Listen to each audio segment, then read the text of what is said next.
What's going on, guys? It's Nick here, back with another video. It's Thursday, so you know time. It is time for a Thursday breakdown. This one was supposed to be Hopkins versus Metcalf versus one of Diggs or Ridley, but I was doing the breakdown, and honestly, I just didn't want to waste you guys' time.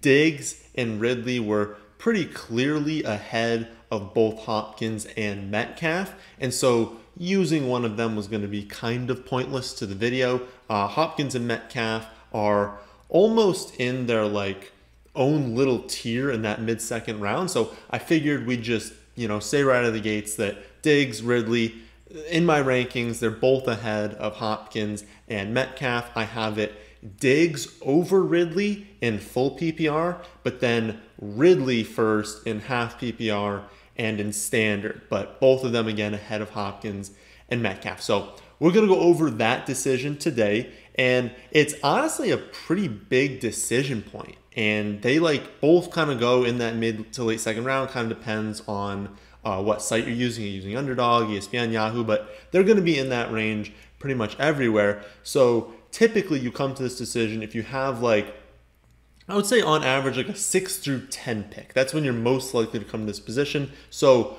when, let's say you start off with Ezekiel Elliott, Aaron Jones, Saquon Barkley, Austin Eckler, Jonathan Taylor, Antonio Gibson, let's say you start off with one of those guys in the first round, you get to your second round pick, maybe there's a run at running back, so you don't love your running back options, kind of falls off a cliff. You look at wide receiver and all of Adams, Hill, Ridley, Diggs, they're all off the board.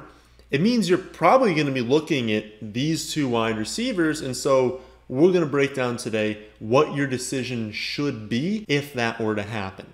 Remember though that this is only one decision point in the entire draft, so if you want help in your draft beyond just that, you can always see my most up-to-date take on the rankings, projections, targets, avoids, sleepers, and so much more by just looking at our website, thefantasyfootballadvice.com. So we're going to get into this breakdown in a second. First, have to start things off as usual, the stat of the day. Yesterday's stat was who was the oldest running back to have at least 30 fantasy points in a week last season. The answer is Rex Burkhead. Trip Uglum was the first to get that right on YouTube, and at ColinGrace15 was the first to get that right on Twitter. Today's stat: who had the most receptions in a single game last season? All right, we're going to start off with DeAndre Hopkins. So Hopkins will be entering his 9th season in the NFL at age 29, and this will be his 2nd season with the Cardinals. The biggest calling card for Hopkins is the certainty. We know what we are getting when we pick him. He's played in 126 out of 128 possible games in his career. He has 4 straight seasons with at least 96 receptions and at least 1,150 receiving yards. He's commanded at least 150 targets in 6 consecutive seasons. And as per Matt Harmon, he's posted a 91st percentile success rate versus man last season with an above average success rate on every single route that he ran more than 2% of the time. DeAndre Hopkins is an elite wide receiver, and he has been for a very, very long time. We saw last season also that he's fairly immune to a reduction in quarterback play. So if you remember when we did the Kyler Murray breakdown, he hurt his shoulder in week 11, and his production definitely dipped to close the season.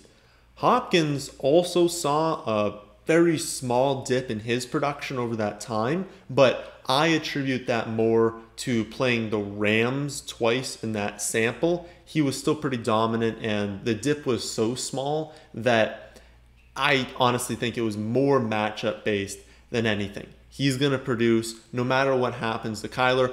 Obviously, if Kyler completely misses time, and this is the same with both of these quarterbacks, if Russ goes down, if Kyler goes down, the other one's going to be more valuable, right? If you are playing with your backup. But I'm saying if Kyler suffers an ankle injury so he's not as mobile, if Kyler has the shoulder injury from last season, Hopkins is still getting work done, so I don't think we should be thinking about injuries to either of these quarterbacks when making a decision for these players. We saw an injury happen to Kyler last season. We saw Kyler decrease in production, and Hopkins was still fantastic.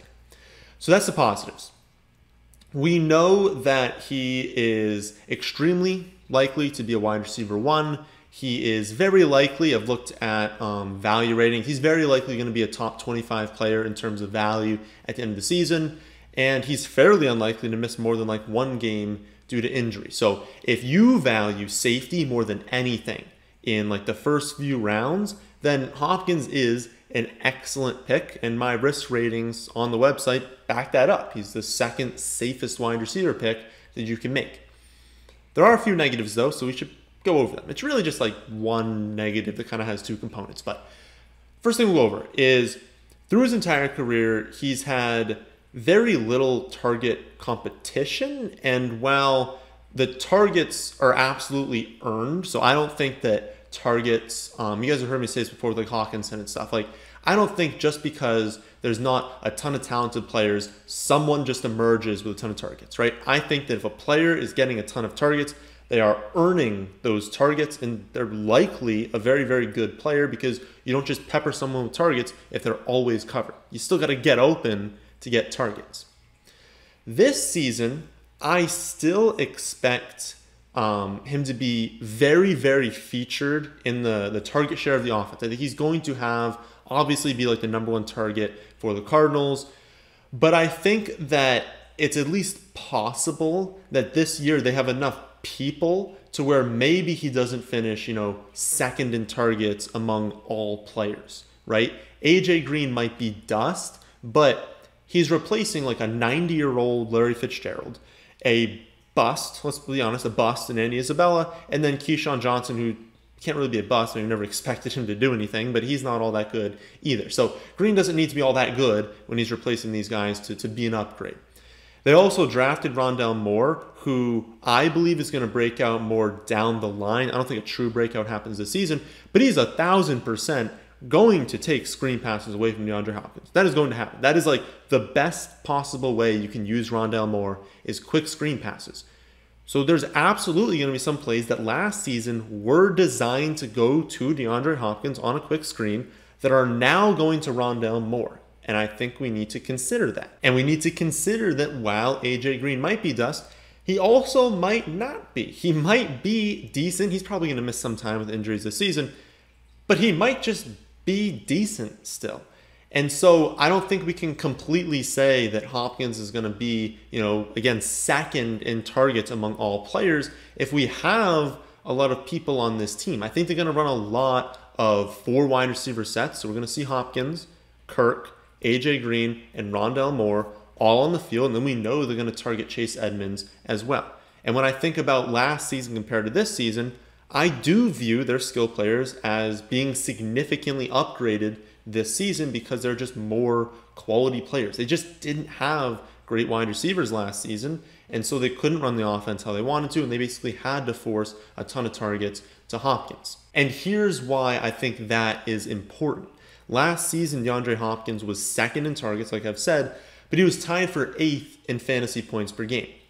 He needs that heavy volume to pay off his ADP as the wide receiver like 4, 5, or 6. It really depends on the site, but in that 4, 5, 6 range, yeah, he's going to need to be like first or second in targets among all players if he's going to pay that off. And because I don't expect him to finish second in targets this season because of this added competition, I think it becomes harder to justify him as a mid-second round pick. I want to draft players who could just shatter their ADP. And if that's the case for a second round pick, it basically means that like I need you as a wide receiver to be the wide receiver 1 overall. Now, obviously you can pay off not being the wide receiver 1 overall, but I'm saying I need to see it. I need to see a path to you being the wide receiver 1 overall, or else I'm just going to take a running back because running backs inherently are already more valuable because there are just fewer good ones. That why not take a running back? Why not take a wide receiver who you can see the path to being the wide receiver 1 overall? And I sort of don't see that with Hopkins. I see him being exactly what he was last season. He's going to be in that wide receiver like 5 to 9 range, somewhere in there. He's not going to miss much time. He's going to have some spiked weeks. But for him to finish first, second, maybe even third in points per game, it seems a little bit thin to me. But how do I feel about Metcalf? Because I feel the same way about both of them. I mean, I do have to pick one. This will be Metcalf's third season in the NFL. He'll be turning 24 in December.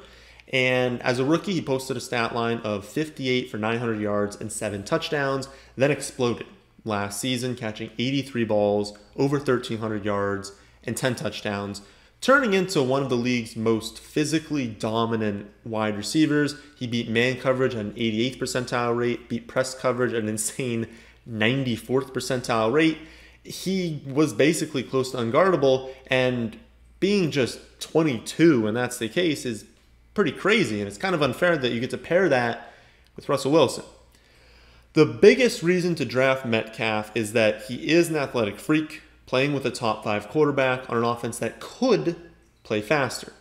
But I want to caution everyone when listening to Seattle Seahawks news that they lie to us all the time, and playing fast would be a big change for them. Would be something we'd love to see. I mean, they should play fast, but we cannot be sure that they're not just lying to us. Early indications are that they're going to increase their pace of play. They're going to have more no-huddle looks. They're going to run more no-huddle offense this season. That would be absolutely massive for Metcalf. But personally, when I'm doing these rankings, these projections, I am not counting on that happening. I'm basically just using it as a positive for the ceiling. So this is something where it's like, hey, that is in Metcalf's range of outcomes, is that they actually do run more no huddle. They improve their pace or increase their pace this season. And if that's going to be the case, then he's got an epic ceiling. But as far as his normal outcome, I'm just going to assume that they operate the exact same way we've seen them do for like a decade now. And that's not being a pace-up offense.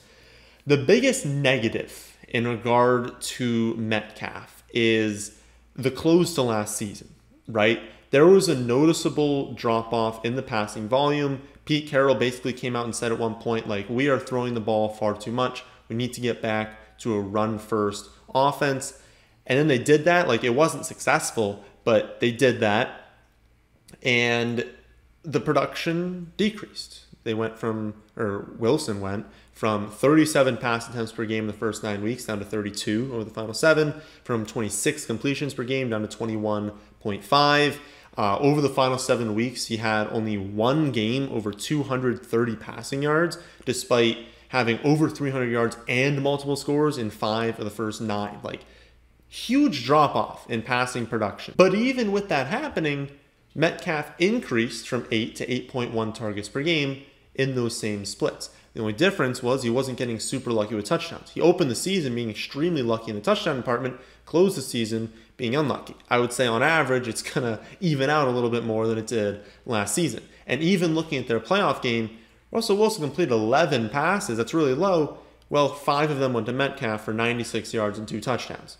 Metcalf is going to get the ball. So even if there are games where they don't throw as much, even if they don't go, with these no-huddle looks, they don't play faster, even if they have a low-volume passing attack, DK Metcalf is going to get such a high share of the targets in those weeks that it's really not going to matter. He's still going to have an insane ceiling.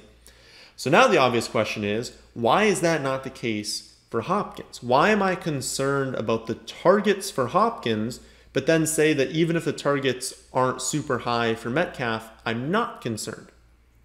With Hopkins, he needs to lead the league in targets, or be like top 3, I would say, in targets per game to pay off his ADP, because his ADOT, his yards per targets, his yards per reception, however we want to look at it, is just lower. It just is. So Hopkins needs to see extremely high volume because he basically can't post a spiked week on 5 or fewer receptions. Hopkins has played in 126 games in his career, and he has 5 or fewer receptions in 60 of them.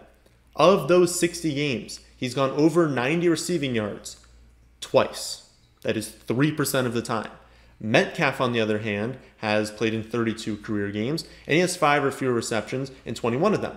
Of those 21 games, he's gone over 90 receiving yards 4 times. That's a 19% rate compared to the 3% rate for Hopkins.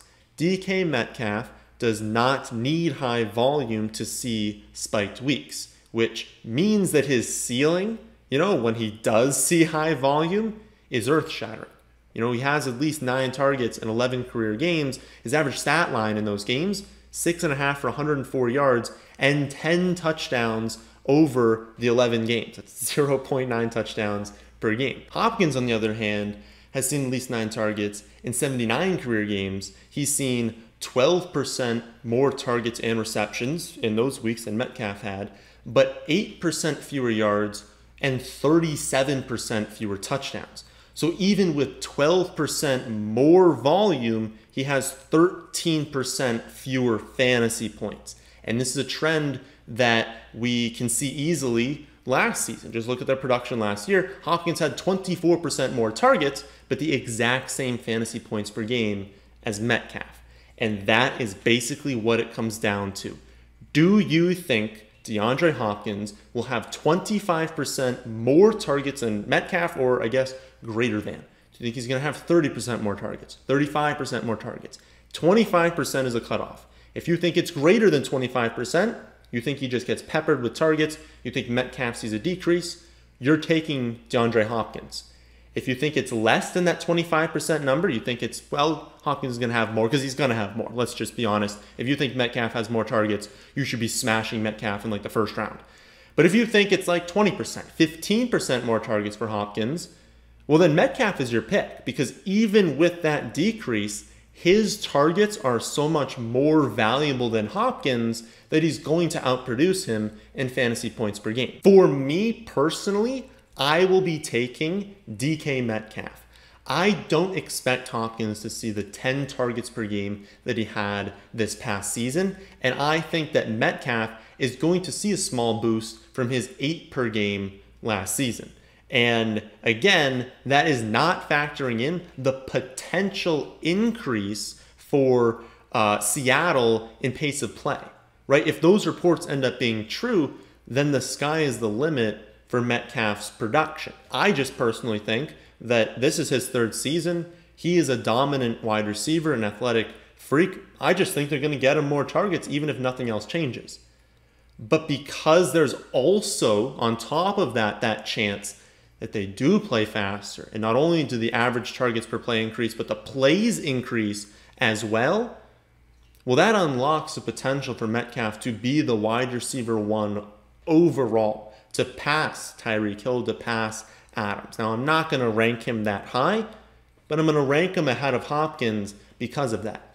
Now, this video and all these breakdown videos assume half PPR scoring, because some of you play in half, some of you play in standard, some of you play in full. Well, this is a mixture. Half PPR is a mixture of PPR and standard, and then some of you play in half, so I think it's the best one to use. But you need to understand that rankings for all of these videos change depending on your scoring format. Take this one, for example. Metcalf, we don't even need the video. He's number 1 in standard. You should know that. But then we just did Metcalf also in half PPR, but it's Hopkins in full PPR. Doing out the math, you basically can't have a situation where Hopkins has so much more value and has to be ranked behind Metcalf. Like he just has so many more targets, more receptions, that it's very difficult. Metcalf would need to have like a lot of touchdowns, a lot more touchdowns to make up for that difference. I don't see that being the case. So in full PPR, I do have Hopkins first. So make sure when you're looking at the website, you're clicking the correct rankings. I don't want you guys to go through a draft where you're playing in standard, but you're using the full PPR rankings, because they're completely different. I mean, it's absurd how different they are. And even within positions, some positions are just more valuable in different formats. So please, please, please make sure when you're looking at the website, thefantasyfootballadvice.com, you're going to the rankings, make sure you know what your league setting is, what your scoring format is, and use the rankings that align with that. And if you don't currently have access to the website, then what are you waiting for? The rankings are consistently updated for the latest news, and you can get an updated take on my favorite sleepers, targets, avoids, something that's simply not possible no matter how many videos we make for YouTube. So if you want to check out all of that, then you can do so at the website, thefantasyfootballadvice.com. That, my friends, is the end of this one. Hope you all enjoy. If you did, then how about hitting that like button, and how about subscribing to the channel if you're new here? Thanks for watching.